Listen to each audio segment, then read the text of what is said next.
Caroline, Caroline, já Perfeito, vou te apresentar. graças. Bom, gente, bom dia a todos. É, a gente vai apresentar hoje um trabalho que vai ser apresentado pela doutora Caroline Nava. A doutora Caroline Nava é uma médica que já esteve com a gente aqui, permaneceu por praticamente um ano e ela fez o estágio de ecoendoscopia e colagem endoscópica na vaga para os latino-americanos, né?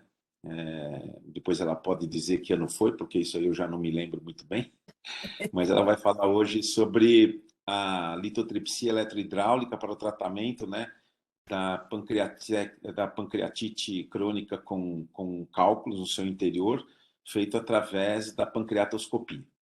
Então, Caroline, seja bem-vinda, muito obrigado pela colaboração com a nossa reunião.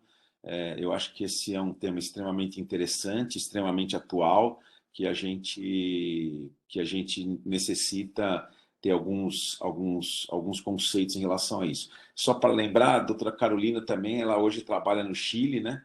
E a doutora Carolina é venezuelana e trabalha no Chile. Caroline, pode se apresentar também e apresentar o trabalho. Por favor, muito obrigado.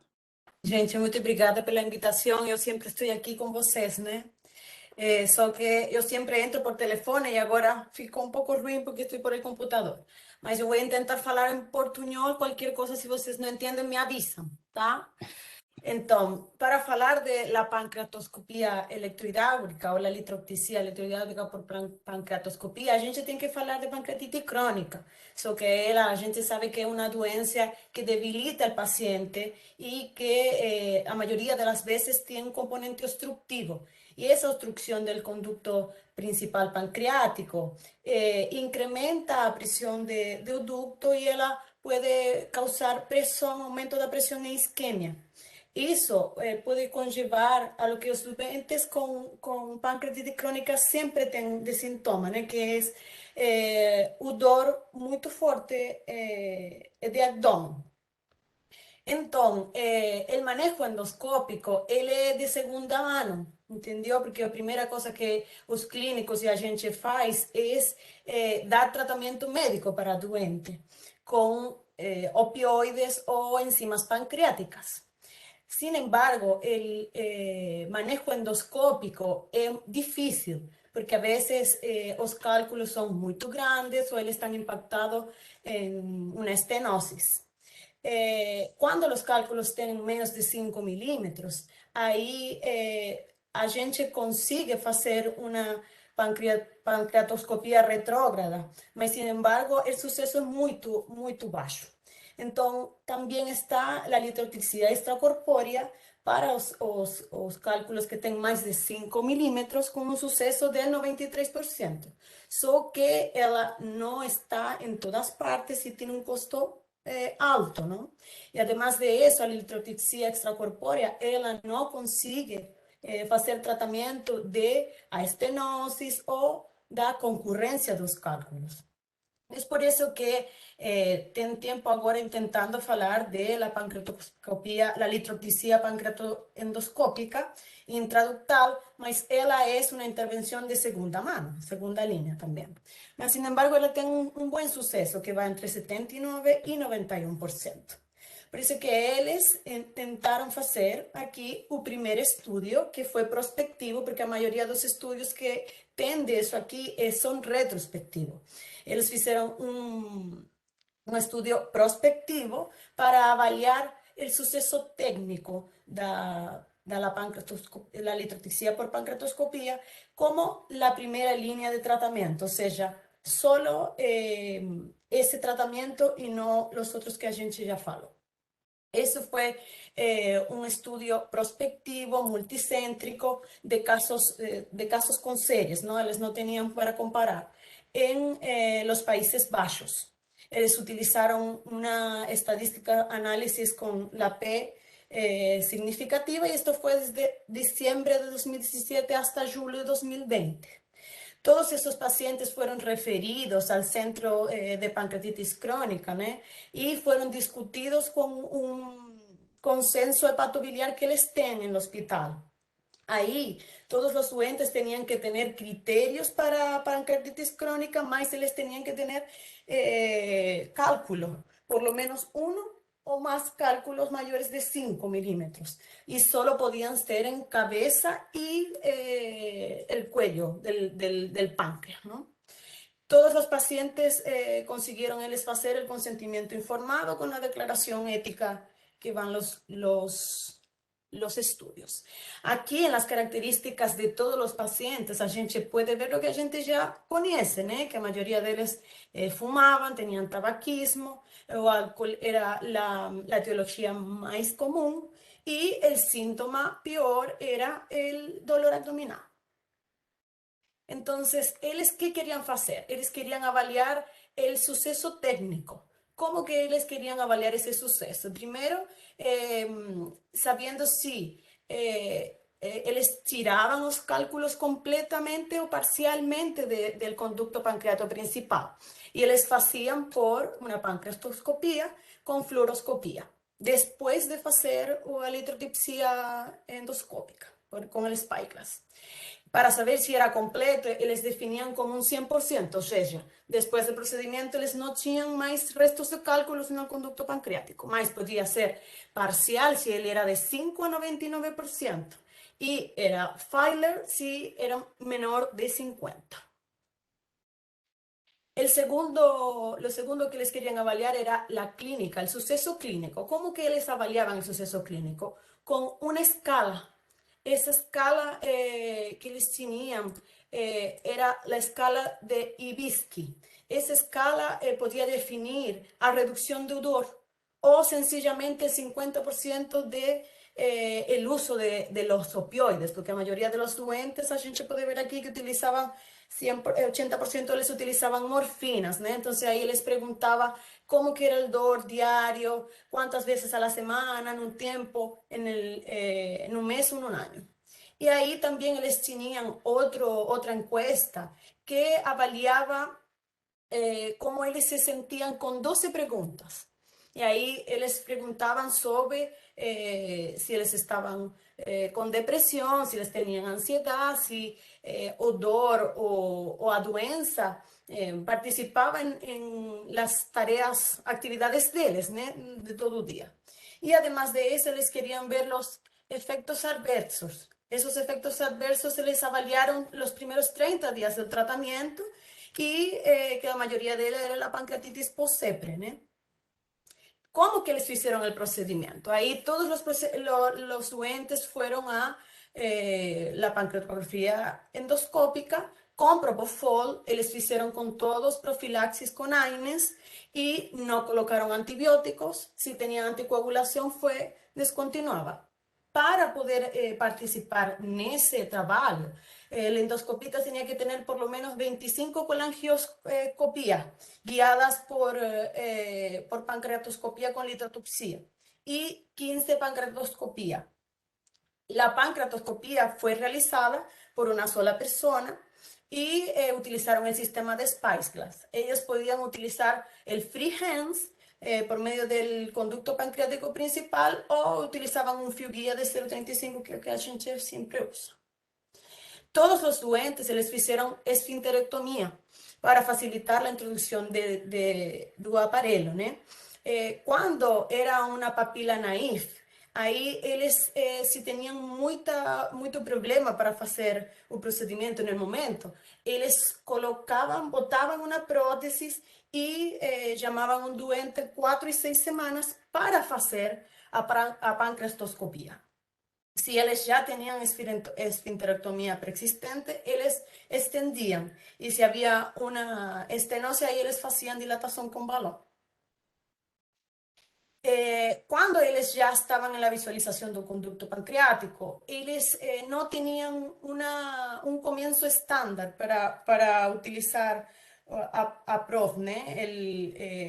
Es decir, para utilizar los niveles con que ellos iban a intentar tirar un cálculo, ¿no? Ellos podían comenzar con bajo o alto, y ahí les colocaban 5, 10 o 15 shots. Usualmente les falaban que comenzaban con medio y aproximadamente 10 shots por segundo. todos los fragmentos, como yo falei, les retiraban con balón, con basquete o con ambas, ¿no? Y el stent que les dejaban, él no era estandarizado. El endoscopista decidía si él iba a botar prótesis o no. Y para saber si ellos tenían un clearance importante en el ducto pancreático principal, ellos solamente hacían por visualización directa o hacían por fluoroscopía. Todos los pacientes fueron observados después de 24 horas de realización del procedimiento. Y no fue realizado una imagen de rutina durante los 6 meses y los eventos fueron relatados hasta el 30 días después del procedimiento. Aí, para el seguimiento y la colección de datos, si el doente no iba a la clínica, ellos llamaban y pedían para hacer as escalas que eu falei, que são as escalas para avaliar se eles estavam com dor ou com melhora de dor. Então, em um princípio, eles eram 148 doentes, só que 114 eles não entraram no estudio, ¿no? Porque eran menores de 18 años, no tenían cálculo na cabeça do pâncreas, tenían una estenosis multiforte, ou não tenían cálculo. Então, aí eles saíram do estudio. Aí eles ficaram 34 e aí eles faziam primeiro a CPGE para ver se eles podiam fazer no momento a litrotipsia por Spyglass. Entonces, de esos 34, 5, ellos no consiguieron hacer una canulación efectiva. Ahí esos doentes ellos fueron para un Whipple, un Frey Procedure o se mantuvieron solo con un tratamiento médico. Solo que el 58% de todos esos doentes ya utilizaban opioides. De esos pacientes que tuvieron una canulación exitosa, que fueron 29, 19 de ellos les colocaron stent en un momento. Y después de eso, 16 fueron para hacer el Spyglass. Y 3 de ellos no consiguieron hacer Spyglass porque cuando ellos colocaron o stent, ya el cálculo rompió todo. Y lo que hicieron en un mismo procedimiento, la pancreastoscopía con Spyglass fueron 10. En uno, ellos no consiguieron visualizar el cálculo. Y entonces ellos hicieron un procedimiento de primera intención. Entonces, ellos falan que tienen un suceso técnico de intención de tratar un 70% de los doentes de esos 34 pacientes. Pero por protocolo, es decir, los que ellos tentaron canular o la canulación fue efectiva, ellos falan que fueron un 92%. De los pacientes que fueron colocados prótesis, ahí el 87% consiguieron el clearance completo del cálculo. Y el 12% fue parcial. Y los que no tenían prótesis, 6% con 66% consiguieron el clearance, complete clearance, y el 33% el parcial stone clearance. Y aquí a gente puede ver en los procedimientos que ellos tuvieron por lo menos 12 PRE por paciente y un solo procedimiento de Spyglass. Solo en un doente les hicieron 2 veces el procedimiento de Spyglass, igual él tuvo que ir con litrotipsia extracorpórea. Y en el Stone Clearance les consiguieron el 80%, en 20 doentes de 26, que fue el 80%, y parcial fueron 5. En los efectos adversos fue muy alto. Ellos tuvieron 40% en 10 pacientes de 25 y la mayoría fue una pancreatitis post-CETRE, ¿no? Que fue avaliada con dor después del procedimiento, elevación 3 veces mayor de amilasa y lipasa. Todos ellos fueron leves, lo que les falan. Solo un paciente tuvo una colección importante, mas fue tratada con medicamento y antibiótico. Y dio certo. E aqui, que eu acho que é o importante do trabalho, é que eles conseguiram que os doentes deixaram opioides em um 50%. Ahí eso fue lo que fue estadísticamente significativo.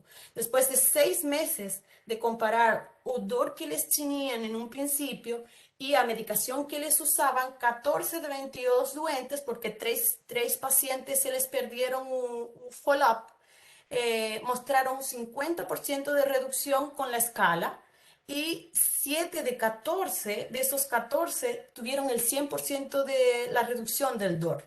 Então, eles falam que o Clinical Success foi de 72%.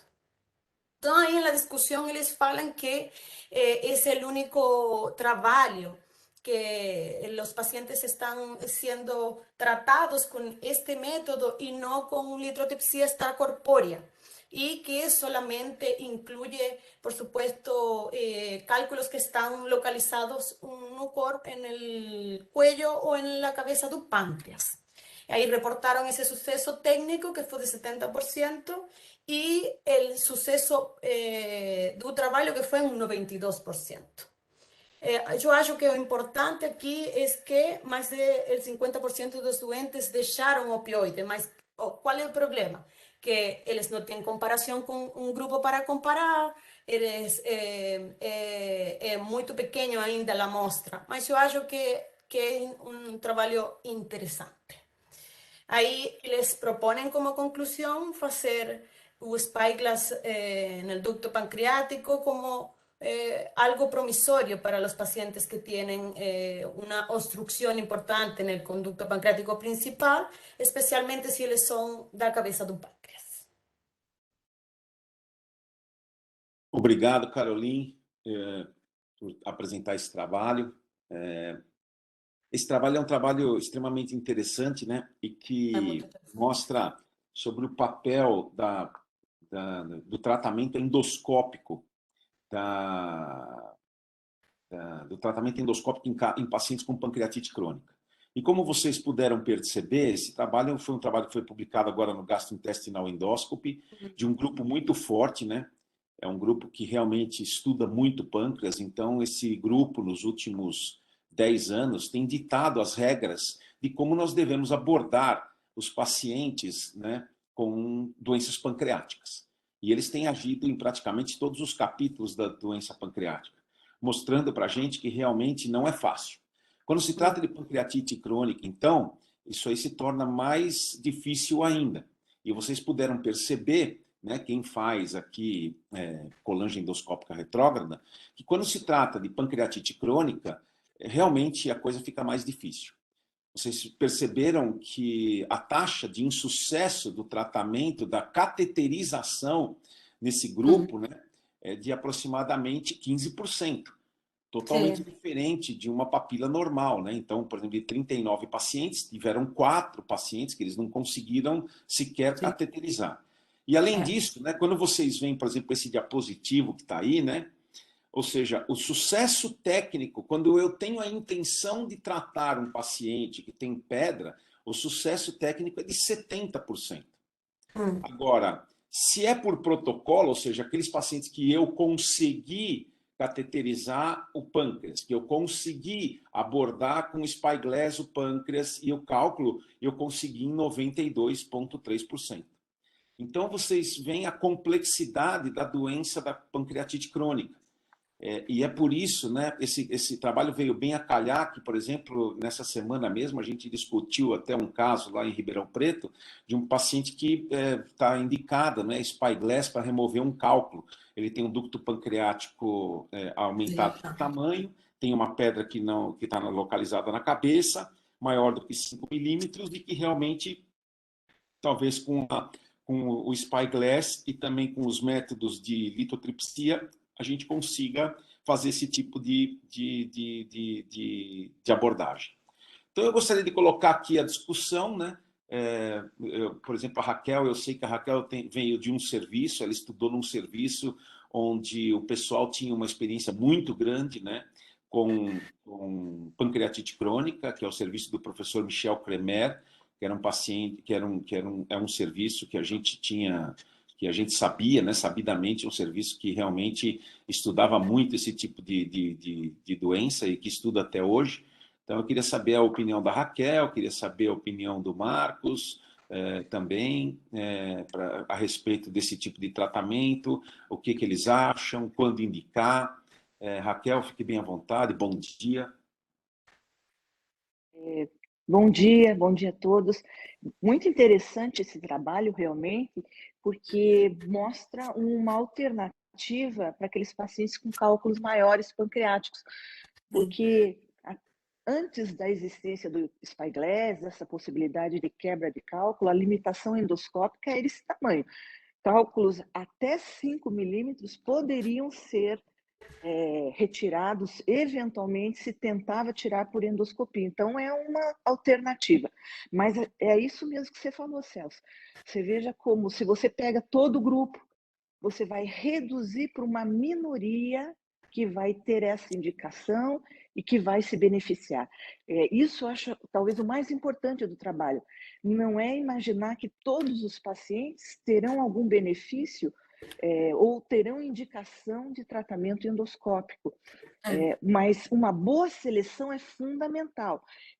Lá no serviço do Dr. Kremer, os pacientes que eram submetidos ao tratamento eram realmente pacientes selecionados que já tinham passado por várias etapas progressivas de tratamento sem resultado, e naquela época o sucesso já era muito bom somente com dilatação das estenoses e colocação de próteses associado à litotrípse extracorpórea, que a gente tem que lembrar que é uma alternativa excelente para a quebra dos cálculos maiores e depois limpeza pela colange. Então, quando eu digo assim que cálculos grandes podem ser tratados, poderiam ser pela litotrípse extracorpórea, mas nem sempre é necessário o tratamento endoscópico. Então, é um caminho novo. Eu acho que é um trabalho que nós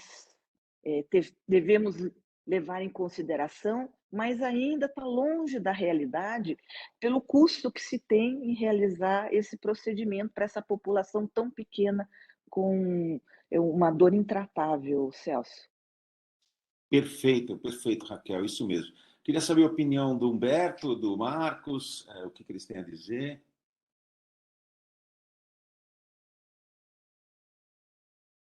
Não sei se o Marcos está ouvindo a gente, o Humberto também. Oi, Celso, bom dia a todos. Bom dia, Marcos, tudo bem? Esse é um assunto realmente árduo, né? Quando você está diante de um paciente com pancreatite crônica e precisa fazer um tratamento endoscópico, não é uma coisa simples, né? Você veja que o pessoal tem uma habilidade, todo instante estão fazendo procedimentos na via pancreática e um percentual próximo aí de 15% eles não conseguem, né? E isso realmente acontece na prática. A gente já tem mais de 20 anos de CPRE, a gente encontra, às vezes, dificuldade. Quando a gente quer acessar a via pancreática, tem uma dificuldade. E quando a gente não quer, geralmente o fio vai para a via pancreática, né? Mas é interessante lembrar, assim, que esse tratamento existe, né? Em particular, esses pacientes, quando chegam com dor, são pacientes, assim, que a gente tem que oferecer alguma coisa de positivo, né? Especialmente aquele que já vem usando medicação, seja ela opioide, morfina, né? Mas eu acho que é uma alternativa a mais, né, para esses pacientes que a gente tem que buscar para oferecer a esses pacientes esse tratamento. Agora, é um assunto complexo, do ponto de vista prático também não é fácil, né? Mesmo quem tem uma vivência grande em CPRE, mas é um campo aí que se abre, né, para esse paciente que precisa realmente de algum tratamento, porque a dor é algo realmente especial nesse paciente. Perfeito, é isso mesmo. Humberto, você quer fazer algum comentário? Bom dia, está me escutando? Tá. Claro. Tá. Bom dia a todos. Isso é um assunto que, embora no nosso meio aqui, vocês que trabalham em hospital universitário, né, qual a quantidade de pacientes que se tem no ano, né? Eu não sei, acho que já fiz esse comentário aqui, eu não sei se o a bebida alcoólica brasileira faz menos estrago do que a bebida alcoólica na Europa, por exemplo. Esse assunto da panquetroscopia já vem já há algum tempo com outros métodos, outros endoscópicos, quando nós não tínhamos o spyglass, né? Então, existem revisões de acesso à via pancreática com um aparelho fino, com outros métodos que ficam mais difíceis do acesso, né? Quem já tentou sabe o quanto é difícil. E o Spyglass veio, assim, tecnicamente, melhorar esse acesso, mas o custo é alto, né? Nesse trabalho, eles tiveram uma média de um método, de um procedimento por paciente. Então, assim, em 2007, eu tive a oportunidade de acompanhar um serviço com litotripsia extracorpórea dentro da unidade de endoscopia, e eram 2, 3 pacientes por dia novos. E era muito interessante a gente ver na CPR, geralmente no mesmo dia da litotripsia, a limpeza da via biliar. Então, agora, qual é o custo desse aparelho, né? Então, acho que assim, nós não temos muitos locais, ou eu desconheço, por exemplo, no Rio de Janeiro, uma equipe que é dedicada à litotripsia pancreática. Qual é o custo de um aparelho de litotripsia pancreática que o método, o alvo é completamente diferente, né, do que da urologia. Então, mas resolve muito. Acho que para um serviço, para uma comunidade que se tem uma quantidade grande de pancreatite obstrutiva, eu acho que, na minha opinião, pelo que eu vi, né, eu acho que seria o método de eleição, até primeiro que a pancreatoscopia. Tá? Agora, esse trabalho mostra que, para casos esporádicos, provavelmente esse seria o método de escolha, como na nossa comunidade. Né? Você, Celso, que trabalha em hospital universitário, Raquel, o próprio Marcos, podem dar depois o depoimento. Agora, uma coisa interessante em relação ao próprio trabalho é que eles não separaram a taxa de pancreatite dos pacientes que tiveram prótese antes e tiveram prótese depois. A minha interpretação é o seguinte, quer dizer, a abordagem no mesmo tempo aumenta provavelmente a taxa de pancreatite, porque você já tem um regime de hipertensão ductal. E aí você vai fazer uma manipulação daquele ducto. Né? Por contrário, se você coloca uma prótese, você já diminui o quadro de hipertensão ductal, e uma segunda abordagem, ou até a prótese já resolveu, nos cálculos mais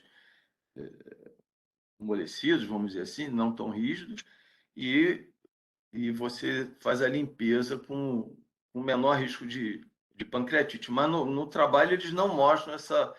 Eu acho que, se eu estou enganado, eu não consegui ver qual a diferença de uma abordagem para outra, né? Então, eu vejo isso como um método alternativo para casos pontuais, que acho que é a minha experiência. Não acho que seja melhor que a litotripsia extracorpórea em serviços com aparelhos dedicados para isso, com equipe dedicada para isso. Mas acho que é um armamento, uma ferramenta que a gente vai usar. Perfeito. Muito obrigado, Humberto. É exatamente isso. Na minha concepção, eu acho que, por exemplo, a litotripsia extracorpórea é o melhor método para esses casos de cálculos maiores do que 5 milímetros localizados na cabeça. Eu tenho bastante experiência, né? Eu tenho na minha vida, na minha prática clínica diária, eu tenho aproximadamente uns 12 pacientes tratados, né? Até eu preciso levantar esses casos, da qual eu fazia com o Dr. Longo, que era um urologista que era dedicado no Einstein à litotripsia. E depende muito do aparelho. Por exemplo, se é um aparelho de raio-x que vai tratar de cálculos radioopacos, você tem que, por exemplo, colocar um catéter no interior do ducto pancreático principal para fazer a contrastação. Então, eu já cheguei a usar o dreno nasocístico, né, para fazer essa contrastação. Se é por ultrassom, então, que é uma outra forma de guia, né, dessa litotripsia, você não precisa desse catéter nasocístico. Então, os últimos equipamentos eles têm sido guiados por ultrassonografia. E isso ajuda bastante, porque a gente não precisa fazer a pancreatografia. Eu normalmente faço a conduta que eu tive em praticamente todos esses casos, foi aquela que eu aprendi com o Liguri, que deriva também um pouco da escola do professor Michel Clemer, que é fazer antes a esfinterotomia, né, contrastação, e depois mandar para extracorpórea, né? Então, eu acho que isso é que vale a pena a gente fazer. Então, é a forma de manejo, né, desses pacientes. Mas, realmente, você tem razão. É uma alternativa. É uma alternativa, como a própria Raquel falou, extremamente cara, né? Não é uma alternativa barata, né? Não é uma alternativa cara, mas é uma alternativa para o tratamento desses pacientes. E eu acho que é uma alternativa que, a partir do momento que houver um barateamento desse custo, a gente vai conseguir fazer esse tipo de tratamento.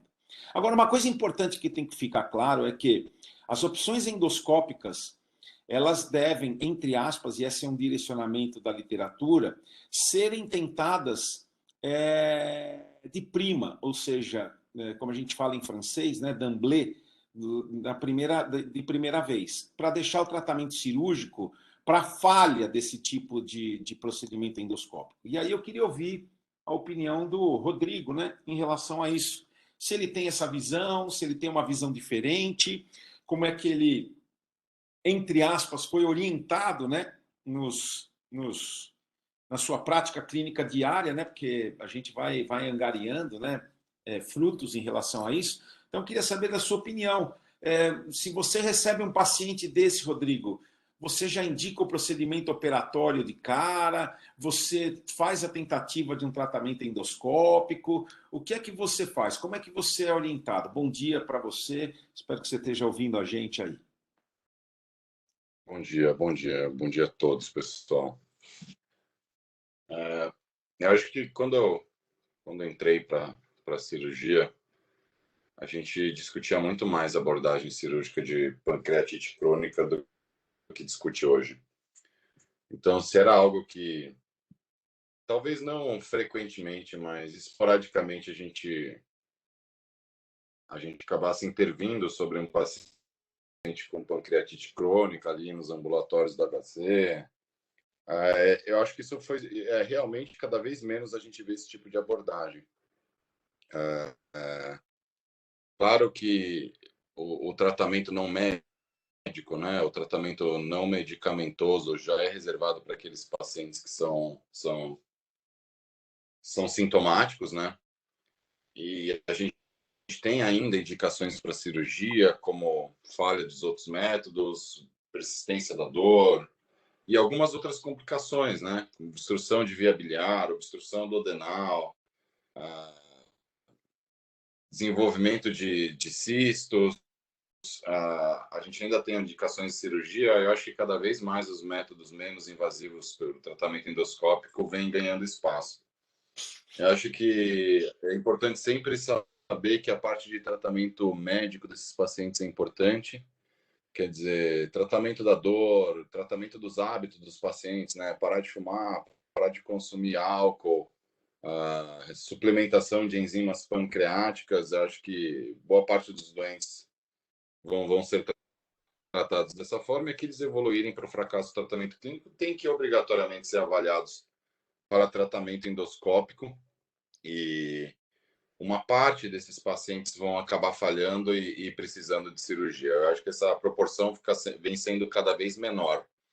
Talvez, às vezes, a falha dos procedimentos endoscópicos venha naqueles pacientes que têm doença de pequenos ductos, né, de ductos secundários, quer dizer, não são mais calcificações de ducto pancreático principal, né? São calcificações mais intraparenquimatosas, talvez esses pacientes ainda sejam de difícil manejo por qualquer outro tipo de terapêutica, mas também vão ser difíceis. O tratamento cirúrgico também vai ser complexo. Do ponto de vista de abordagem cirúrgica, depende muito do caso também, mas basicamente a gente vai para as pancreatectomias derivativas, vamos dizer assim, entre aquelas que são puramente derivativas para aqueles que se indica ressecção de parênquima pancreático, em si podendo chegar até para pancreatectomia total. Mas é isso, com o sucesso cada vez maior das terapêuticas endoscópicas, a gente tem operado cada vez menos pacientes com pancreatite crônica e acho que esse é o objetivo mesmo. Acho que tem que ser agora a terceira ou a quarta linha de recurso terapêutico para esses pacientes. Perfeito. Agora eu vou te fazer uma pergunta para esmiuçar um pouquinho mais. Quando é que você indica o tratamento cirúrgico, exatamente?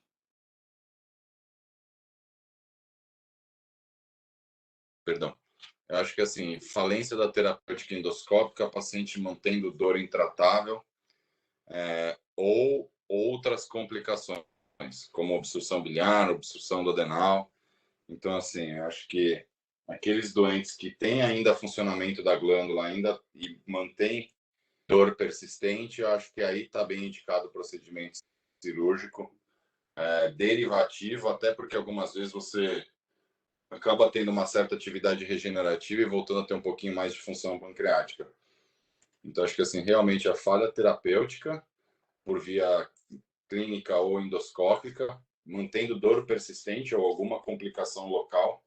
E aí a escolha do procedimento varia de caso a caso, naqueles que ainda tem função glandular, naqueles que a gente ainda tem alguma chance aí de persistir função, a não ser nos casos extremos que seja indicado uma pancreatite total. Mas basicamente acho que são essas indicações. Acho uma outra coisa muito importante, é claro, é verificar se esses pacientes, sempre ter um olho atento aí para o desenvolvimento do câncer de pâncreas, né? E isso é uma coisa que a gente tem que, durante todo o acompanhamento, ficar atento. Mas basicamente acho que são essas indicações. Perfeito. Eu quero saber se alguém tem mais algum comentário, por favor, fique bem à vontade. Raquel, Celso, Max. eu queria fazer um comentário em relação a essa necessidade de a gente afastar outra causa de dor no paciente com pancreatite crônica.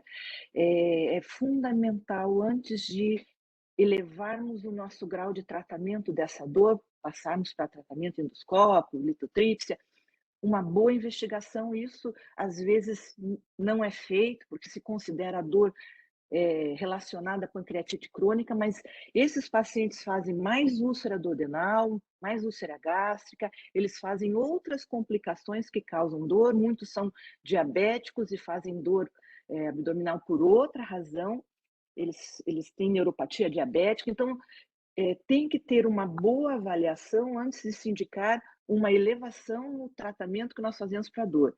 É muito importante isso. E o segundo comentário, agora que o Rodrigo levantou a lebre, sobre o tratamento da complicação de colestase, compressão da via biliar, que eu acho que é uma das áreas de difícil manejo endoscópico. Esses pacientes têm uma fibrose local, envolvendo o colédoco, e a gente fica trocando prótese, coloca 3 próteses, coloca prótese autoexpansível, o resultado não é bom. Então, é uma das situações que eu, às vezes, tenho uma tendência a indicar tratamento cirúrgico, sim, porque o manejo endoscópico é de longo prazo e não é tão bom quanto nas estenoses benignas da via biliar por cirurgia, por transplante. Eu acho que a evolução é muito lenta e dá um trabalho e um custo muito acentuado em relação ao encaminhamento para a cirurgia. Eu também concordo, Raquel, com isso. Realmente, o tratamento dos eventos adversos, principalmente sobre a via biliar, né, eles nos trazem bastante dor de cabeça, né? E o tratamento desses pacientes não é fácil, realmente é bem difícil. Marcos, pode falar, fica à vontade. Esse tipo de paciente assim, envolve também política pública, né? De saúde pública. cada vez mais esses casos devem ser encaminhados para um grupo que tenha uma vivência e serviços que tenha uma capacidade maior de oferecer um tratamento endoscópico avançado. Com isso, a experiência do grupo aumenta muito. Então, aqui em Salvador, ainda bem que o governo foca muito no Roberto Santos do ponto de vista de tratamento avançado. Então, a gente está aí para conseguir o Spyglass. Então, isso traz um benefício para o paciente. Mas é bom lembrar que um simples procedimento como uma colocação de uma prótese já alivia muito o paciente. Isso, todo mundo que faz CPRE tem uma capacidade de fazer. Então, esse tipo de paciente envolve muito política de saúde pública. Perfeito. Bom, gente, agora a gente vai passar para o caso clínico. Alguém tem alguma coisa? Humberto, quer falar alguma coisa? Eu queria fazer um último comentário. Assim, o Rodrigo falou também. Se eu não me engano, quer dizer, a escolha pelo tratamento endoscópico, antes do tratamento cirúrgico, veio mudando ao longo dos anos, né? A indicação cirúrgica, se eu não me engano, era a primeira escolha. Claro que com melhor técnica, né? Menor invasibilidade, isso tudo foi acreditando a endoscopia um tratamento de primeira escolha. Mas qual a minha visão disso? Porque o paciente já está muito adiantado. Então, o que você conseguir fazer com menor morbidade do método, você vai ajudar o paciente. Mas por que está muito adiantado? Então, eu lembro das nossas reuniões aqui, quer dizer, quais são os fatores prognósticos, seja de imagem, sejam clínicos, que o paciente que tem um pâncreas com alguns sinais de pancreatite crônica, por exemplo, na ecoendoscopia pelos critérios de Roseman, quais são os critérios prognósticos que a gente tem que esse paciente vai evoluir? A única coisa que a gente tem é o comportamento de hábito desse paciente, o etilismo e tabagismo.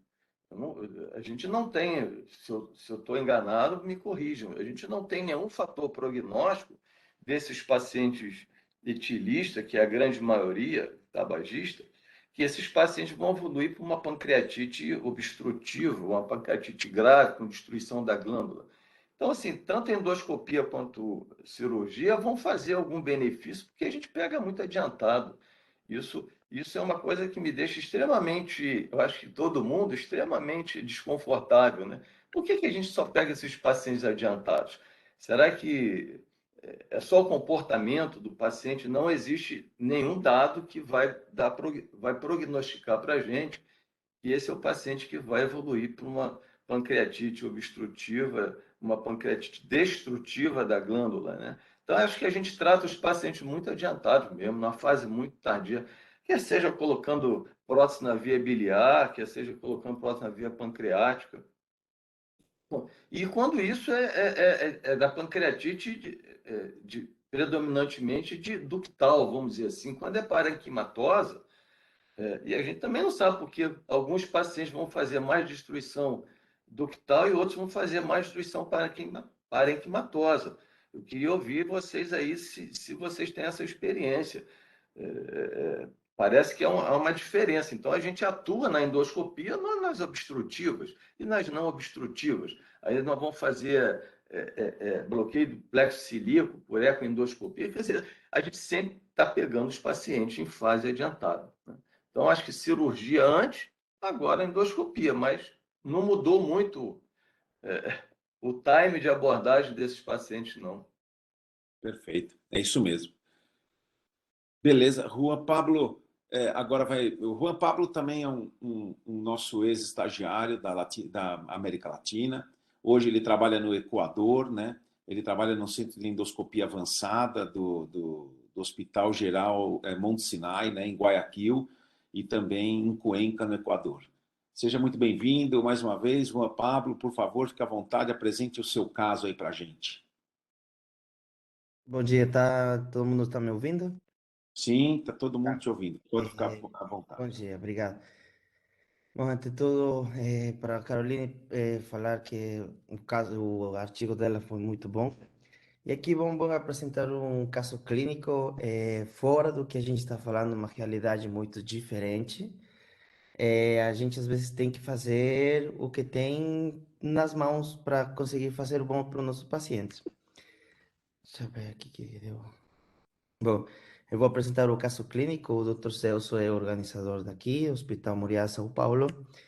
Bom, começando com a história clínica, o nosso paciente que ele entrou com o quadro de icterícia mais febre é um paciente de 47 anos de idade, que entrou no pronto atendimento com quadro de febre, dor abdominal e icterícia. Coletando um pouco a história dele, ele começou a falar que faz 4 meses começou com um quadro de inapetência, com uma perda de peso, colúria e acolia fecal. No exame físico de entrada se viu que ele estava bastante ictérico, estava desidratado, descorado, com uma temperatura de 38,2 e com uma pressão arterial de 90/60. No abdômen ele estava globoso, doloroso, a palpação profunda e no estado neurológico ele estava bem letárgico e sonolento. Como antecedentes dele, um paciente hipertenso, diabético em obesidade. Antecedentes familiares, ele falou que ele tinha antecedente de câncer de mama na mãe, né? Nos hábitos e vícios, ele relatava que ele relata que ele fuma 2 maços por dia. E aí, o que aconteceu foi que ele chegou na hipótese diagnóstica que ele entrou com uma sepse, provavelmente de uma origem biliar por colangite.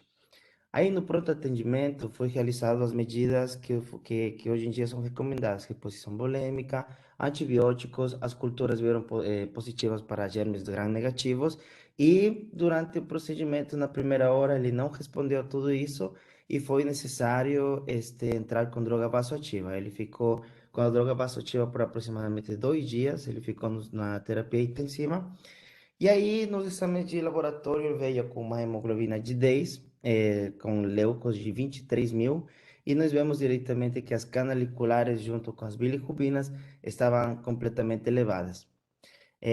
Como no nosso hospital é um hospital ainda de segundo nível, que ele está entrando, especialmente no nosso serviço de endoscopia, entrando no terceiro nível, que a gente fala aqui no nosso país, o único que a gente conseguiu pedir foi uma ultrassonografia de abdômen e observamos dilatação das vias biliares intrahepáticas. Até conseguir uma colangiorressonância, que seria o ideal para o nosso paciente, ia demorar mais ou menos em torno de 10 dias até 12 dias. Assim que a gente atuou pela clínica para tentar desobstruir essa via biliar e ver o que estava acontecendo. Bom, nós vamos ver diretamente o vídeo, né? Foi identificada a papila duodenal, aí a gente foi direto na cateterização, entramos fácil, bom, foi fácil a entrada lá no colédoco, mas quando a gente começou a passar o fio guia, este, peraí, quando a gente tentou passar o fio guia, a gente viu que existia uma obstrução, onde estou mostrando aqui com, com o mouse. A gente tentou novamente, continuou tentando e a gente entrou com o balão de contraste, né? Com o balão normal de balão extrator e observamos que tinha aqui uma falha de contraste logo abaixo da confluência dos hepáticos. Logo abaixo da confluência dos hepáticos, tentamos novamente e a gente conseguiu colocar um fio guia do lado esquerdo. Aí a gente foi imediatamente para a papilotomia, né? Foi uma papilotomia ampla, não teve nenhum tipo de complicações, não teve nenhum tipo de sangramento, perfuração, nada.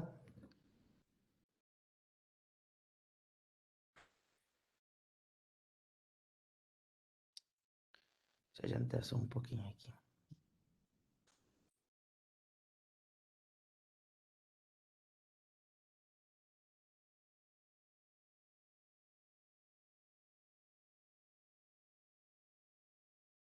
Bom, passamos um fio guia e a gente foi diretamente o que eu escutei agora contando para os senhores falando com respeito ao spa inglês. Isso até agora não foi, a gente não tem muito acesso no spa inglês, foi solicitado para esse paciente, mas foi um pouco difícil, assim que a gente foi mesmo baseando na pouca experiência que eu tenho na CPRE, a gente foi direto para fazer um escovado citológico. Nós vemos como aqui estamos abrindo a escova de citologia. Está aqui a escova de citológica e também a gente optou por passar diretamente uma pinça de biópsia. Chegamos até abaixo da confluência dos hepáticos e nós conseguimos fazer uma biópsia que a gente considerou uma biópsia completamente, uma biópsia considerável. E aqui eu mostro para os senhores e depois, já que a gente acho que tem o Dr. Fila, que ele poderia ajudar depois.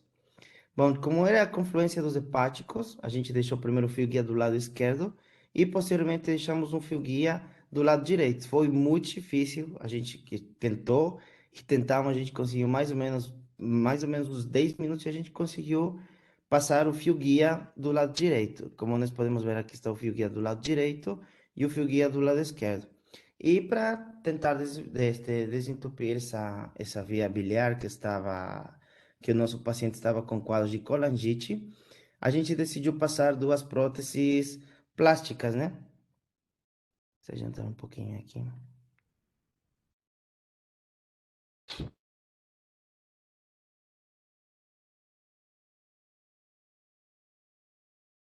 Só lembrando que como o paciente é um paciente com obesidade, a gente fez ele em decúbito dorsal, né? A posição era um pouco difícil, a gente tinha que ficar quieto, já que mínimos movimentos, o duodenoscópio ele voltava para o estômago. Aí a gente foi novamente, aí essa é a primeira prótese, vemos que começou a drenar, aí está a primeira prótese, e depois vamos passar a segunda prótese.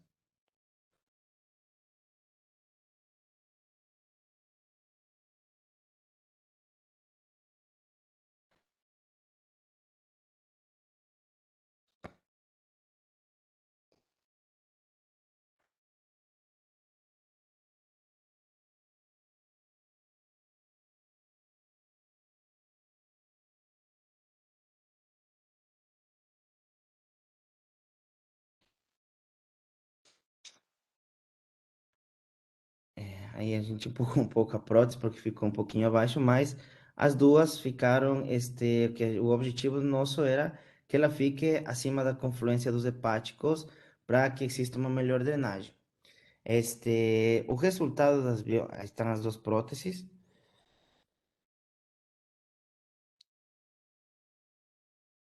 Ai, desculpa. Bom, tá dando certo aí, tá? O resultado das biópsias, como Vamos aqui, deixar, vamos deixar, Juan, vamos deixar o Filadélfio comentar a tá, respeito desses achados, né? Quer dizer, esse aí é o produto de uma biópsia endoscópica com a pinça que se introduziu por dentro isso, da via biliar, né? Fila, isso, você quer fazer algum esse da comentário? eu tenho da biópsia e tenho aqui também do escovado, que é esse do escovado e este aqui da biópsia. Fila, fica à vontade para comentar aí. Vamos ficar na biópsia, né? Esse é a biópsia, é isso? Esse é a biópsia. Não, então eu estou dizendo, vamos ficar na biópsia. Perfeito. Bom, pela idade e localização, primeira coisa que a gente tem que pensar é colangiocarcinoma, tá certo? E acho que é isso mesmo. Tem fibrose acentuada, esses microtúbulos, e as células são rombas, não é? Na, no- na porção luminal. Então, acho que isso é um colangiocarcinoma.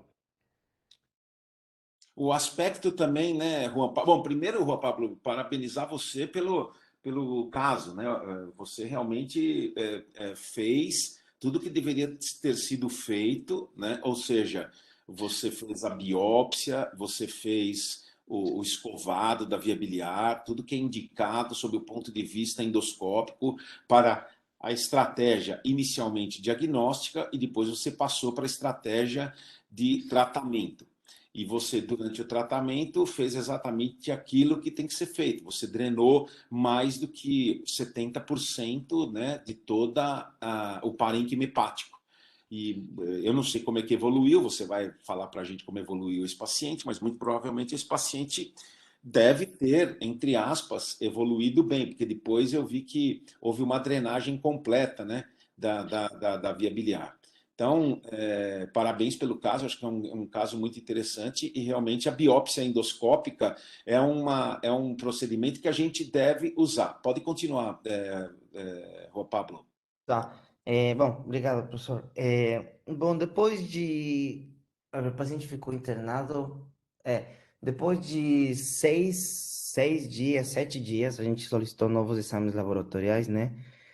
A gente fez e a gente viu que a hemoglobina subiu para 11, não, para 11. Os leucos de 23.000 foram para 8.500 e as bilirrubinas que estavam em 8,5 foram para a bilirrubina total de 1,9, sendo que a direita, desculpa, que a direita é de 1,52, tá, gente? Não é esse 0,52.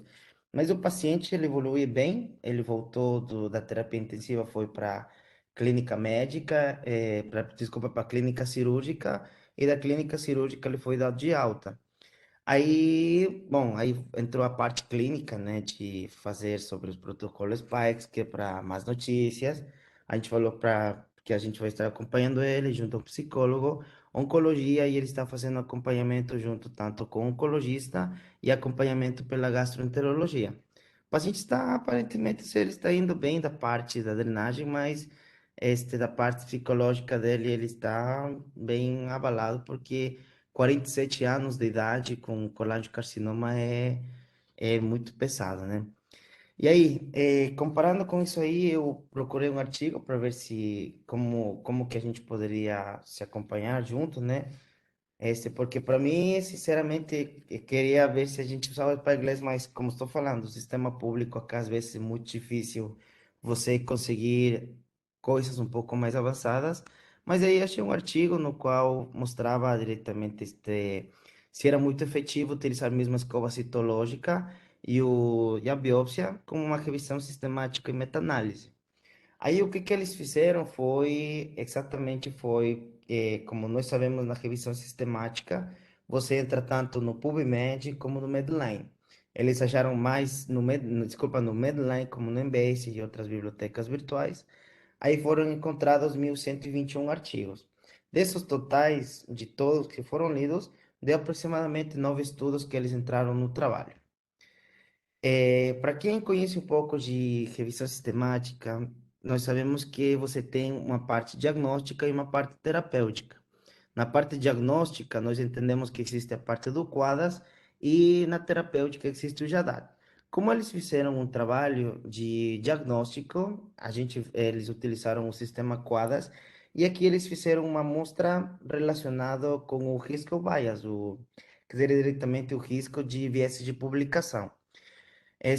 Quando nós vemos diretamente a parte verde, vemos diretamente que existe menor risco ou menor erro de publicação, o qual ele mostra que mais, se todos nós vemos toda a parte verde daqui, nós vemos que eles mostram que menos do 80%, de mais de 80%, 85% vai mostrar menos erros de publicação, significa que o trabalho aparentemente ele é bom.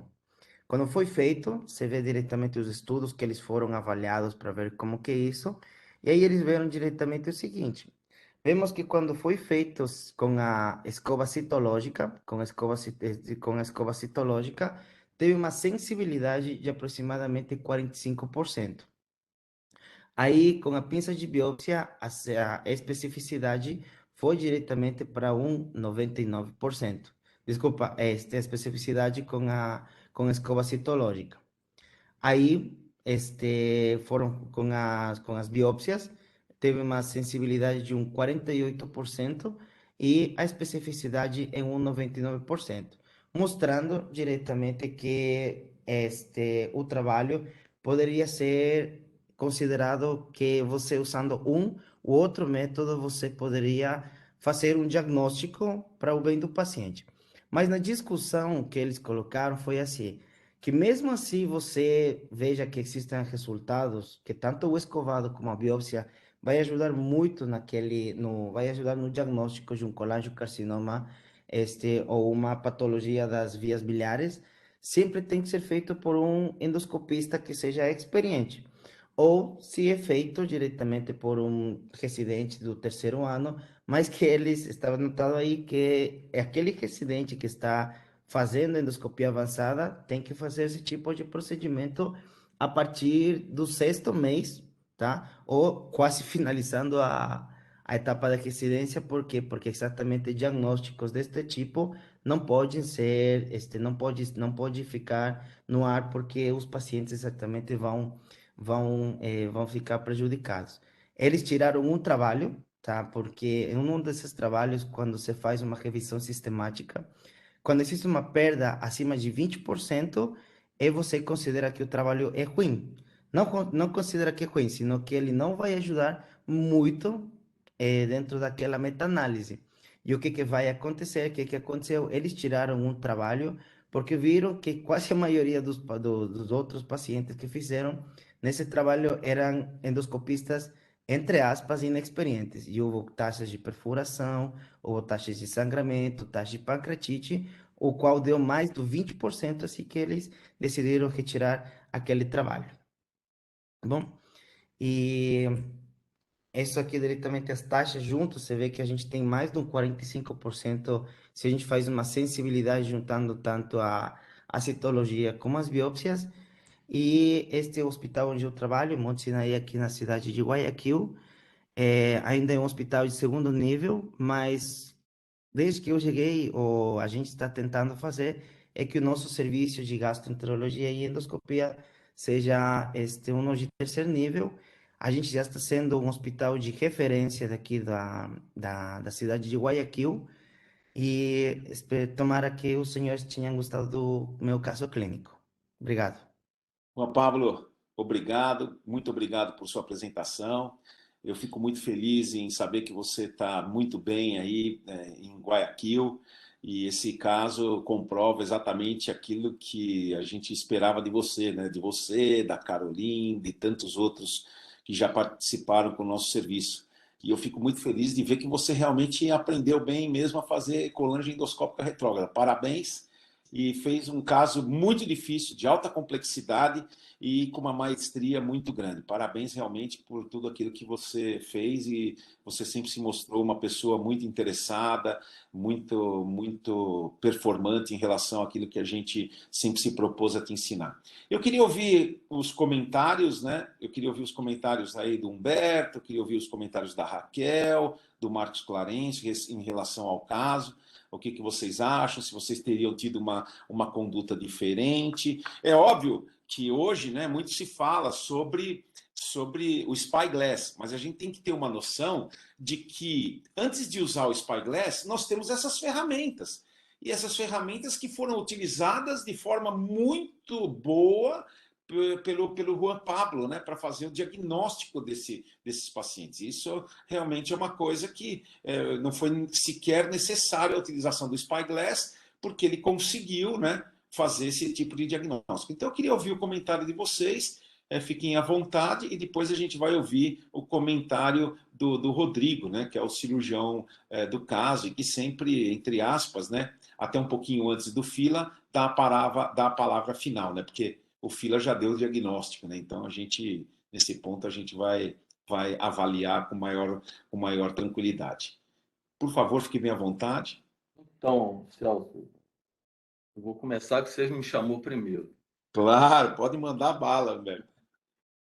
Primeiramente, parabenizar o Pablo e a você, né, pelo treinamento que ele deve ter tido, de forma brilhante. Aí resolveu, ele tinha que resolver o caso, né? O paciente com colangite, com tratamento clínico inicial, que é o preconizado, não tendo resolvido, ele usou as ferramentas que ele tinha à mão. E muito bem utilizado, quer dizer, não é fácil a gente drenar um percentual grande da árvore biliar nesses casos, né? E não é fácil, como a gente está vendo agora, colocar uma pinça dentro da árvore biliar. Né? Então, eu queria, depois que ele me respondesse, se essa pinça é uma pinça regular de biópsia, ou se é uma pinça mais dedicada, né? Eu às vezes utilizo uma pinça um pouco mais fina, não me lembro o nome nem o produtor da pinça, mas aí uma pinça mais fina, menorzinha, que é mais maleável para entrar na via biliar. E as cegas não é fácil a gente acertar, por isso que a sensibilidade máxima dos 2 metros vai a 60%, eventualmente no trabalho outro a 70%. Uma coisa que às vezes eu utilizo, né, porque eu também, para fazer spyglass, não tem spyglass do meu lado, eu tenho que programar para trazer o spyglass, né, para o hospital. Então, uma coisa que às vezes eu utilizo é colocar a pinça dentro de um passador de prótese. E com o fio guia posicionado, eu introduzi o passador de prótese e ver mais ou menos que altura que esse passador para na estenose. E eu tenho mais ou menos a altura, quer dizer, a distância da papila para a estenose. E aí eu visto depois esse passador de prótese, quer dizer, eu coloco a pinça por dentro, né? Eu visto a pinça com o passador de prótese. E aí a gente tenta, não só pela imagem do contraste, onde está começando a estenose, a gente tenta chegar no ponto e protege também o restante da via biliar que não está doente, mais proximal aqui para a gente, protege de uma eventual lesão pela pinça, porque se tem estenose, para baixo está fino o coleto, e por isso que eu acho que é difícil passar uma pinça livre pela parte distal do coleto não dilatado.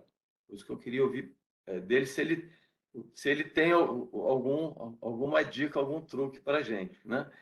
E é claro que provavelmente talvez uma ecoendoscopia, se tivesse à mão, pudesse ajudar, embora ela seja uma lesão alta, né, Celso? É mais difícil pegar, né?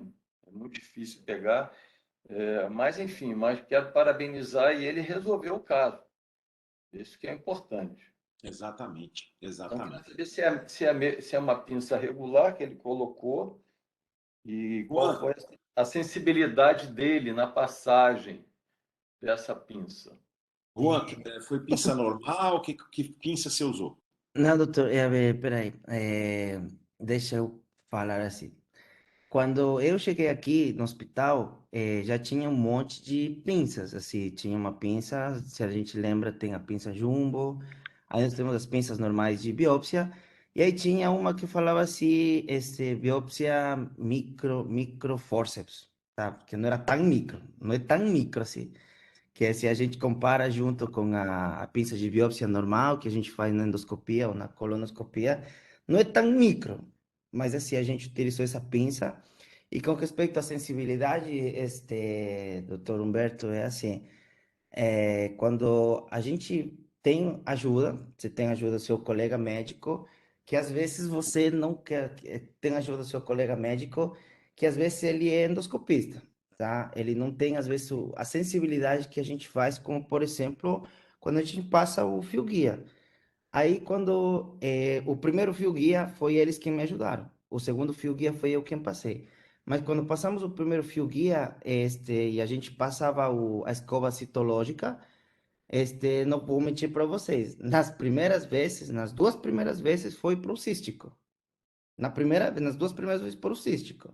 Aí, posicionando de novo, a gente conseguiu progredir mais um pouco e eu consegui, dá para sentir que você chega na massa, porque você sente, você tem essa sensação de que está batendo em algum lugar. Eu falei assim, então, tá batendo e vamos lá na raça mesmo, como a gente falava lá no Brasil.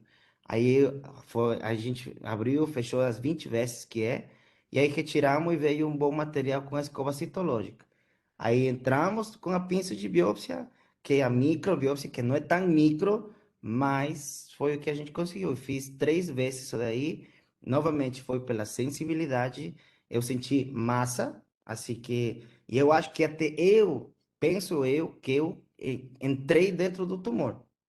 Porque incluso eu sentia massa, empurrei só um pouquinho, abri, e aí foi quando eu tirei um bom pedaço eu tirei um bom pedaço do colangiocarcinoma. Quando eu retirei, eu evidenciei na visão endoscópica e vi assim um pedaço de tecido. Aí eu retirei e foi isso que veio na patologia. Não foi fácil, mas assim, não foi fácil. Nada é fácil, Juan. Nada é Exato. fácil. Nada é fácil. Mas parabéns mais uma vez pelo caso. Eu quero saber se alguém tem mais algum comentário, se a Raquel quer fazer algum comentário, o Marcos Clarencio, o próprio Otávio, né, que está aí também. Opa, o senhor me chamou, posso falar? Claro, pode. Bom dia para todo mundo aí. Primeiro eu queria cumprimentar o nosso amigo Humberto, que sinceramente, nosso clube de regatas Flamengo mais uma vez não me decepcionou. Como sempre, no segundo lugar. Agora complementando aí, queria dar os parabéns para o Pablo. Queria só saber dele uma coisa, depois ele pode comentar, com quem que ele aprendeu a fazer colanjo de barriga para cima, né? Isso é uma coisa importante, porque o paciente obeso normalmente a gente não consegue virar. E outra coisa que ele fez que foi muito legal, que ele navegou por praticamente todas as técnicas de colangiografia, né? Só faltou o Spyglass, que ele não tinha na mão, mas o importante é que ele conseguiu tecido para poder fazer o diagnóstico, né? Só complementando a respeito da pinça, que eu acho importante, existe uma pinça, se não me engano, eu não tenho certeza se é da US Endoscopy ou da MITech, que ela é guiada justamente para fazer esse procedimento que o Pablito fez. Ela passa pelo fio guia e a gente consegue direcionar ela para dentro da veia biliar e tentar fazer biópsia. Era isso e, Pablito, parabéns, cara, um belo caso e muito bem conduzido. É isso aí. Uma coisa que é interessante é que eu tive a oportunidade já de uma vez, um pouco tempo atrás, de usar a pinça, a própria pinça do Spyglass. A gente tinha uma pinça, que é aquela Spybite, né? Parece que realmente, eu não me lembro, porque depois eu não acompanhei o caso, mas o Spybite também é uma pinça maleável que você consegue passar com tranquilidade, né? E ela é bem fininha, né? Então, acho que é uma possibilidade da gente utilizar esse tipo de pinça também. Agora, essas pinças que o Otávio lembrou, elas são boas mesmo para esse tipo de procedimento. São microforceps que conseguem o diagnóstico. Raquel, Marcos. O Marcos, pode falar, Marcos. Primeiro a Raquel. Pode ir, Raquel. Primeiro, depois eu vou. A Raquel acho Raquel que não. nem está nos ouvindo, Marcos. Pode falar. Ok. A gente fica contente e feliz, Celso, quando a gente participa da formação de profissionais, de jovens profissionais, e eles demonstram, né, realmente que aprendeu alguma coisa. E apesar do Pablo falar que não tem muita experiência em CPRS, ele fez um caso de gente grande, né? Ele fez um caso de um endoscopista de nome, um endoscopista experiente, né? Primeiro, a posição do paciente, né? Desfavorável, porque o paciente teve que cair em decúbito dorsal, o paciente obeso, você fica praticamente de costa para o paciente quando você toma essa posição aí, o paciente fica nessa posição, né? E isso demonstra a habilidade do Pablo, né? Perfeito. Marcos? Acho que o Marcos caiu, mas eu também faço minhas as palavras do Marcos, né? Lá, Eu acho que certo, isso é uma coisa importante, né? Porque a gente às vezes quer injetar não, né? É uma coisa assim importante. E a colocação das próteses, né? Colocar primeiro os dois fios, acessar os dois fios e depois colocar as próteses. perfeito. Para estadiar e ver se o paciente tem indicação de cirurgia, né, Sujão? Parabéns. Sim, sim. Obrigado, Marcos. Agora, quem quer? Fala, Celso. Juan. Desculpa. Não, Fala. Não, estou falando aí pro doutor Otávio que é com quem aprendi a fazer CPQ com vocês, né? Vou fazer o quê? Responder para o doutor Otávio é sempre uma atividade grande, né? É claro, é Você, claro. Pablito, é você, isso aí que eu queria escutar. você, Na verdade, a gente tem feito frequentemente as colanges em decúbito dorsal mesmo, né? Nós colocamos o paciente de barriga para cima, às vezes os pacientes, quando são intubados pelos anestesistas, eles se sentem melhor nessa posição. Então, a gente tem feito com essa posição já há muito tempo, né? Eu não mudo muito de posição, a posição do paciente, para mim, pouco importa em relação à realização da colange endoscópica retrógrada. Então, o Pablo, eu acho que acompanhou a maioria dos casos, né, fazendo nessa posição. Para nós não é difícil, é tranquilo, só muda um pouco, né? Realmente muda um pouco o posicionamento, mas a partir do momento que você se acostuma, fica bem fácil. Nos casos que a gente tem dificuldade mesmo, a gente vira o paciente decúbito lateral esquerdo, mas também isso é uma possibilidade que não é tão grande, tão evidente assim. Você quer falar mais alguma coisa, Humberto? Fica à vontade. eu queria falar mais um detalhe técnico, que o Pablo colocou um balão extrator e injetou contraste, né? Eu só queria fazer uma observação, o seguinte: quando o fio guia não passa, a gente fica um pouco ansioso para saber o que tem lá para cima, e aí a gente acaba injetando contraste, e isso pode ser uma causa de colangite por você preencher uma árvore biliar segmentos que você não vai drenar. Então é só uma questão de cuidado nessa injeção de contraste, até mesmo por isso que é mandatório você ter um mapeamento por colangio-ressonância, tá? Esses pacientes antes de você intervir. É claro que o Pablo não tinha, a gente já parabenizou ele pela conduta e continuamos parabenizando. Então, às vezes, você colocar um catéter balão e tracionar o colétrico, você, entre aspas, retifica um pouco alguma tortuosidade daquela área estenosada e o fio guia sobe, sem precisar entrar com contraste. Antes, para você ver onde que o tamanho da estenose, a extensão da estenose, né, para onde é que vai, lado direito, lado esquerdo. Isso é só um detalhe, né? Então, assim, sempre se possível ter a colangio-ressonância, o mapeamento da árvore biliar, para você saber o que você vai fazer. Se tiver segmentos atróficos ou não drenáveis por dificuldade, por extensão, né? Um clustering mais avançado, tipo 3 ou tipo 4, você não se preocupe em drenar determinadas áreas. Outra coisa é o que ele fez, que foi importante drenar mesmo com prótese mais fina. Não, acho que não tem preocupação de querer colocar prótese de 10 frentes nos dois lobos, nos dois lados, porque às As vezes duas se próteses torna eram de difícil e a frente, gente doutor não Roberto. consegue drenar nada. No final das contas, acaba perdendo o time, o procedimento. Então, eram só essas duas observações. E a terceira, ainda bem que essas reuniões são gravadas, porque está todo mundo observando a agressividade do nosso amigo Otávio, mas a amizade continua, né? E a vingança é um prato que se come frio. Então, é só para encerrar o meu comentário. Muito bom, muito bom. Eu queria ouvir, se a Raquel estiver nos ouvindo, queria ouvir alguns comentários sobre da professora Raquel.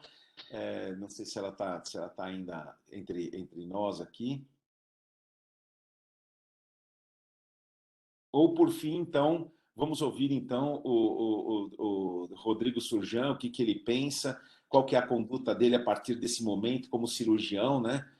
Eu acho que é importante para saber bem rapidamente, Surjan, o que é que você pensa a respeito disso. Antes de tudo, parabenizar o Pablo. Acho que ele fez um brilhante uso do que ele tinha de recursos à disposição dele, e acho que, assim, para o cirurgião, o que a gente quer ver, e não é sempre que isso acontece, é uma boa drenagem biliar, e foi o que ele conseguiu.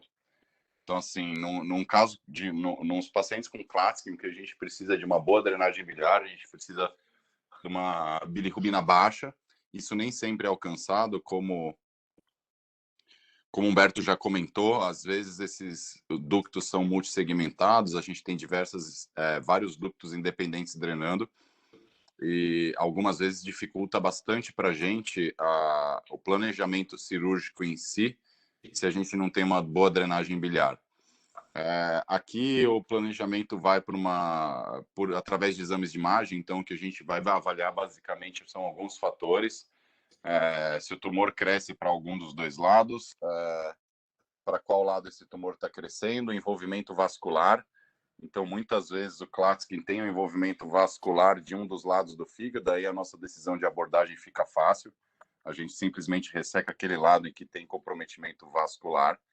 Às vezes até esse comprometimento vascular resulta em hipertrofia contralateral, aí a conduta fica um pouco mais simples, e nos demais casos a gente vai tentar entender para qual lado da via biliar tem crescimento tumoral, para então fazer uma ressecção, mandar margens para anatomia patológica de congelação, para ver se tem margens livres intrahepáticas, e fazer uma anastomose biliar intrahepática. Eu queria fazer uma pergunta para vocês, aproveitando o quórum que a gente tem aqui, numa situação diferente desse caso. Então, numa situação com recursos diferentes. Suponha que esse paciente tivesse submetido a uma ressonância com colangio-ressonância magnética e já visse essa lesão na confluência dos hepáticos, absolutamente sugestiva de um tumor de Klatskin, de um colangiocarcinoma central, e se apresentasse com colangite e icterícia. Se ainda assim a forma de drenagem escolhida seria por CPRE com próteses. Por quê? Porque existe um conceito, isso ainda norteia o tratamento cirúrgico, tá? O tratamento cirúrgico dos colangiocarcinomas é que a gente fala de non-touch. A gente vai operando do platô pancreático para cima, fazendo linfadenectomia, e o objetivo é não ver tumor em momento algum. Mas sempre existiu um dogma na literatura, que eu não estou dizendo que eu concordo com ele, de se o doente for a princípio cirúrgico, não encostar no tumor até a cirurgia, o que significaria fazer uma drenagem transparietal biliar, preparar o doente para a cirurgia e ir para a cirurgia. Se numa situação diferente aqui, não houve espaço para esse tipo de discussão e de planejamento, né? Porque a gente tinha um paciente com urgência, com a disponibilidade do tratamento por via endoscópica, que foi realizado com extremo sucesso. Mas numa outra situação, com uma colangio-ressonância já demonstrando tumor, dilatação bilateral, qual que seria a via de drenagem que vocês escolheriam se vocês tivessem à disposição tanto a ressonância quanto a radiologia intervencionista, quanto a possibilidade de tratamento endoscópico? Ó, Rodrigo, perfeita essa sua questão, é para fechar, e eu vou iniciar aqui com o doutor Marcos Clarencio, com o doutor Humberto. Eu quero saber o seguinte: nesse caso que o senhor já falou, Humberto, ou Marcos, ou a própria Raquel, ou o próprio Otávio, o que é que vocês fariam? Bem rapidamente, que nós temos bem pouco tempo. Então, vamos lá, 1 minuto para cada um aí. Humberto, o que é que você faria? Olha, eu não para eu ter uma equipe de cirurgia pronta, com o doente estudado para uma cirurgia de um paciente obstruído, eu não tendo a radiologia intervencionista, eu teria feito a drenagem da mesma forma, via endoscópica. Por ecoendoscopia, talvez não seria indicado, seria só um resgate por um insucesso da via endoscópica. Não, mas o caso aqui, Humberto, é o seguinte: você tem tudo na mão. Você tem tudo na mão. O que é que você faria? Eu acho que essa é a pergunta do Rodrigo. Eu tenho uma ressonância, eu tenho isso, eu tenho aquilo. O que é que eu faço? Como é que eu vou usar da melhor forma possível as ferramentas que eu tenho? Eu acho que essa é a questão. Então, já coloquei que eu teria uma colangio-ressonância e teria uma conversa multidisciplinar, vamos dizer assim, com o pessoal da oncologia e o pessoal da cirurgia.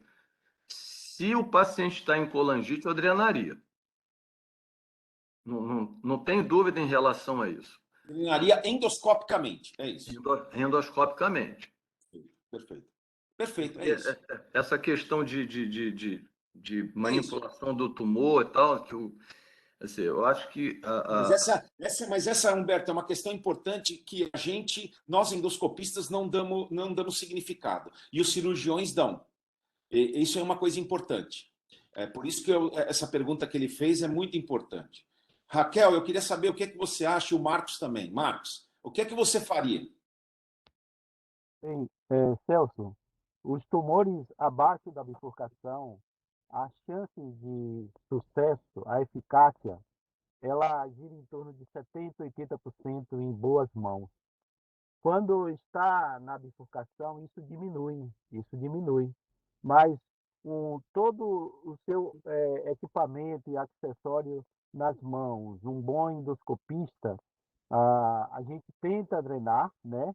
E deixando o colega de radiointervenção em sobreaviso, porque se isso não for possível, logo de imediato o paciente vai para a radiointervenção.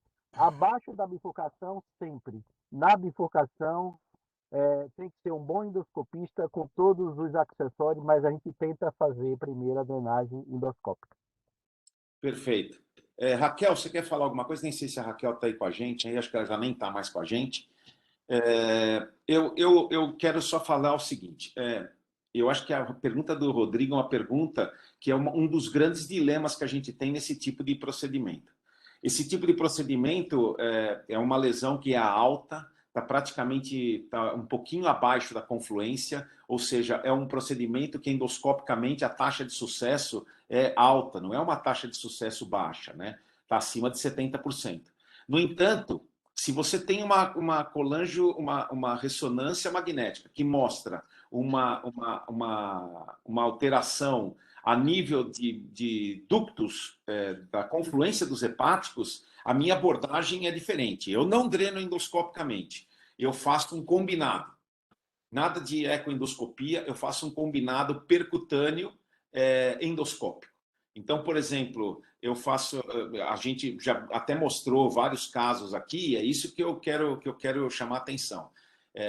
O resultado, e acho que foi até por isso que o Rodrigo fez essa questão, os resultados são muito bons, né? Os resultados também são muito bons para preservar um procedimento operatório. Por isso que a gente faz combinado. Agora, nesse caso, em tela aí, eu acho que a conduta foi realmente fantástica, porque era uma lesão que estava um pouquinho abaixo das confluências. Eu queria saber, Rodrigo, se a gente respondeu sua pergunta, o que você acha. Você tem mais um minuto aí para a gente discutir. O que eu acho rapidamente é mais ou menos o seguinte: não é um caso meu, está internado, Klatskin, foi para drenagem externa, a bilirrubina não abaixa nunca, o cirurgião já perdeu o timing de cirurgia. Então, assim, o que eu acho no final das contas é que o Pablo está de parabéns, a bilirrubina está baixa, se der para operar, vai ser operado. É isso aí. Eu acho que é uma discussão multidisciplinar, o que precisa é uma boa drenagem, com o paciente não infectado. Existe a preocupação de contaminação de via biliar, mas o doente bem drenado é o que a gente precisa. Então, assim, a forma que for utilizada, contanto que garanta a drenagem, está ótimo. É isso mesmo, é isso aí. Gente, muito obrigado. Na dúvida, chama o Pablo, viu? Realmente é um caso extremamente interessante. Pablo, mais uma vez, parabéns. Parabéns também a Carol pelo trabalho que ela apresentou. E eu quero mais uma vez agradecer a todos os participantes. A gente se vê na próxima semana. E sempre lembrando que essa reunião é gravada e está no canal. Se vocês querem indicar para as pessoas verem, a gente vai colocando essa reunião toda semana no canal, né? Do YouTube, para que vocês possam repetir e novamente observar. Muito obrigado a todos, a gente se vê na próxima semana. Tchau para todo mundo e uma boa semana a todos. Tchau, um abraço. Tchau, tchau. Abraço. Tchau, tchau. Tchau, tchau. Tchau, tchau. Tchau.